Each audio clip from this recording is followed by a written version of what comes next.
Jien biss wara li l-video mużikali tagħha tal-kanzunetta Words qabeż il-5 miljun view fuq YouTube, il-kantanta Slovakka Drobná rritornat f'pajjiżna għal vaganza. Illum il-ġurnata rinomata anke fix-xena internazzjonali, Drobná tgħid li ma kienx ħaġa faċli li tasal sawn hekk kif hi kienet tfajla mistħija ħafna. I was like really shy singing my whole life. And then my mom signed me up for the Idol, like the competition in TV, and then I won it in Czech and Slovakia, and that's where it all started. Yeah, I was shy, really shy up until then. Iżda l-popolarità ġib magħha wkoll diversi sfidi u mhux faċli li wieħed jasal sa dan il-livell, għalkemm minkejja kollox hemm tgħid li dan huwa x-xogħol illi hi kuntenta tagħmel.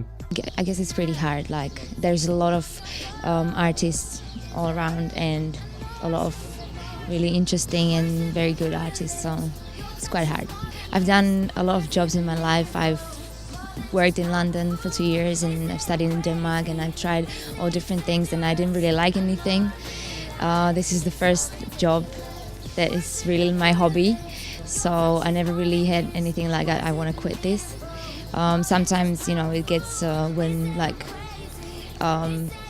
media talks badly, like, you know, that kind of media that just talks just weird rumors or something, but it never came into my head that I would ever want to stop singing or anything, making music.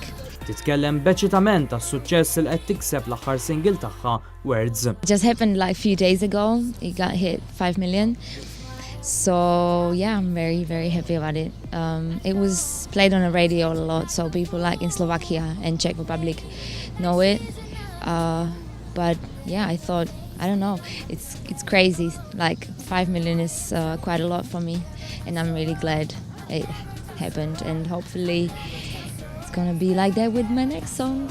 Tgħid li forsi xi darba jmissa wkoll tkanta f'pajjiżna, pajjiż fejn għandha ħbieb tagħha jgħixu u jaħdmu u li kellmuha ħafna dwar is-sbuħija ta' Malta. I heard a lot and I've been here a few times, so this is actually like fourth or fifth time I'm here. And what I heard is, I don't know, I just come, whatever I hear doesn't matter because I just come and I love it. So no, I only hear, you know, like it's great and it's, you know, you've got the sea, so it's chilled out.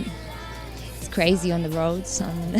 Pajjiżna wkoll tieħu l-opportunità biex twassal messaġġ ta' inkoraġġiment lil min forsi bħala jistħi u qed iħalli din il-mistħija iżommu lura. Because I always knew I was gonna sing, but I just was too shy to do something about it. So like, don't be shy, guys. Just be yourselves.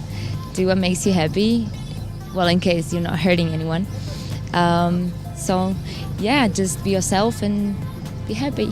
Fil-preżent Emma, li nħattret ukoll ambaxxatriċi ta' kumpanija globali tax-xorb, għaddejja b'ħidma biex tkabbar ir-reputazzjoni u l-popolarità tagħha madwar id-dinja. Riċentament saħansitra ntażlet biex tiftaħ kunċert tal-kantant popolari James Blunt, kif dan tella kunċert fi Bratislava.